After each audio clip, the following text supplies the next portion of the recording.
বিসমিল্লাহির রহমানির রহিম। শুরু করেছি আল্লাহর নামে, যিনি পরম করুণাময় অতি দয়ালু। ইয়াসিন। পরজ্ঞাময় কোরআনের কসম, নিশ্চয় আপনি প্রেরিত রসূলগণের একজন, সরল পথে প্রতিষ্ঠিত।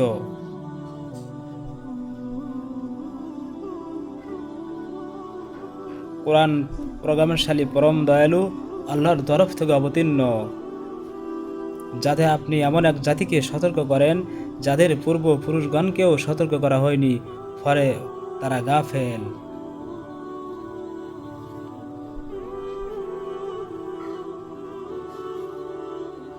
তাদের অধিকাংশের জন্য শাস্তির বিষয় অবধারিত হয়েছে, সুতরাং তারা বিশ্বাস স্থাপন করবে না। আমি তাদের গর্দানে চিবুক পর্যন্ত বেড়ি পড়িয়েছি, ফলে তাদের মস্ত ঊর্ধ্বমুখী হয়ে গেছে।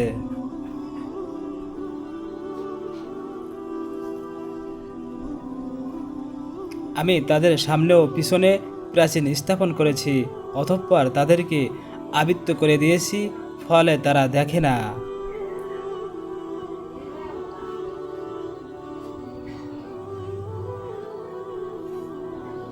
আপনি তাদেরকে সতর্ক করুন বা না করুন, তাদের পক্ষে দুইই সমান, তারা বিশ্বাস স্থাপন করবে না।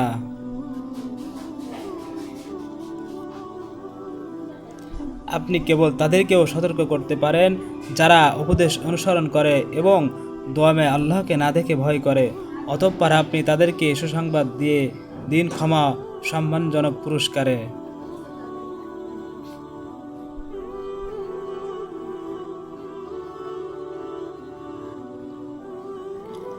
আমিও মৃত্যুদেরকে জীবিত করি এবং তাদের কর্ম কীর্তিসমূহ লিপিবদ্ধ করি। আমি প্রত্যেক বস্তু স্পষ্ট কিতাবে সংরক্ষিত করে রেখেছি।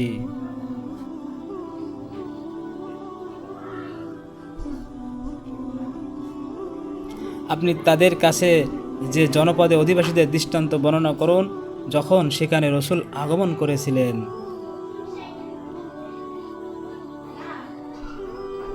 আমি তাদের নিকট দুইজন রসূল প্রেরণ করেছিলাম, অতঃপর ওরা তাদেরকে মিথ্যা প্রতিপন্ন করল। তখন আমি তাদেরকে শক্তিশালী করলাম তৃতীয় একজনের মাধ্যমে। তারা সবাই বলল, আমরা তোমাদের প্রতি প্রেরিত হয়েছি।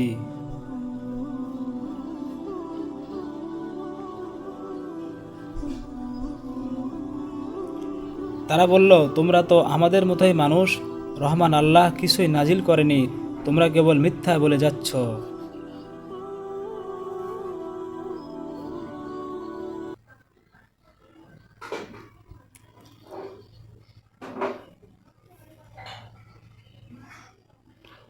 রাসূলগণ বলল, আমাদের পরওয়ারদিগার জানেন, আমরা অবশ্যই তোমাদের প্রতি প্রেরিত হয়েছি।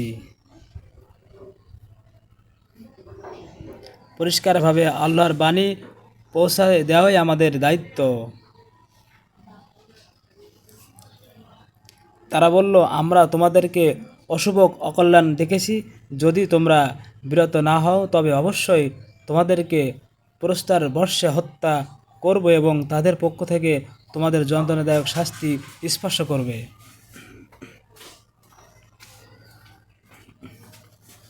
রাসূলগণ বলল, তোমাদের অকল্যাণ তোমাদের সাথেই, এটা কি এজন্যই যে আমরা তোমাদের শোভাপদে দিয়েছি? বস্তুত তোমরা সীমা লঙ্ঘনকারী সম্প্রদায় বৈধ।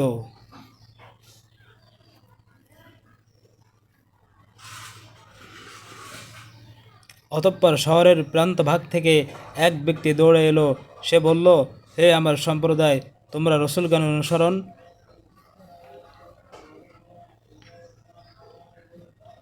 অনুসরণ করো তাদের, যারা তোমাদের কাছে কোনো বিনিময় কামনা করে না, অথচ তারা সুপথ প্রাপ্ত।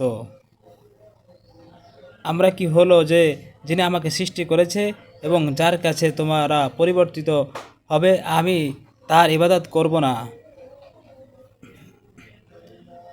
আমি কি তার পরিবর্তে অন্যদেরকে উপাসনারূপে গ্রহণ করব?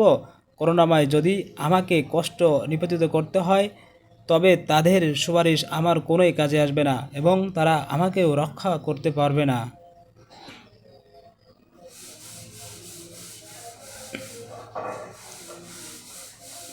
এরূপ করলে আমি প্রকাশ্য পথভ্রষ্টতার পতিত হব। আমি নিশ্চিতভাবে তোমাদের পালনকর্তার প্রতি বিশ্বাস স্থাপন করলাম, অতএব আমার কাছ থেকে শুনে নাও। তাকে বলা হলো, জান্নাতে প্রবেশ করো। সে বলল, হাই, আমার সম্প্রদায় যদি কোনো ক্রমে জানতে পারত। হে আমার পরওয়ারদিগার, আমাকে ক্ষমা করেছেন এবং আমাকে সম্মানিতের অন্তর্ভুক্ত করেছেন। তারপর আমি তার সম্প্রদায়ের ওপার আকাশ থেকে কোনো বাহিনী অবতীর্ণ করিনি এবং আমি বাহিনী অবতরণকারীও না।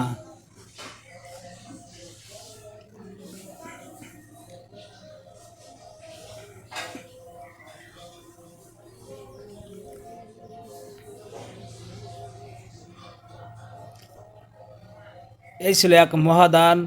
অতঃপর সঙ্গে সঙ্গে সবাই সস্তত্ব হয়ে গেল। বান্দাদের জন্য আক্ষেপ যে তাদের কাছে এমন কোনো রসুলই আগমন করেনি যাদের প্রতি তারা বিদ্রুপ করে না।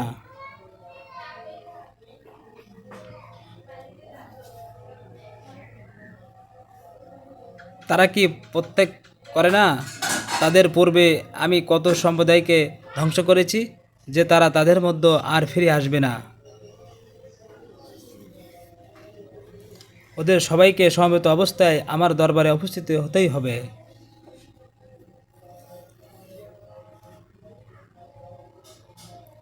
তাদের জন্য একটি নিদর্শন মৃত্যু পৃথিবী। আমি একে সজীবিত করি এবং তা থেকে উৎপন্ন করি শস্য, তা থেকে ভক্ষণ করে। আমি তাতে সৃষ্টি করি খেজুর ও আঙ্গুরের বাগান এবং প্রবাহিত করি তাদের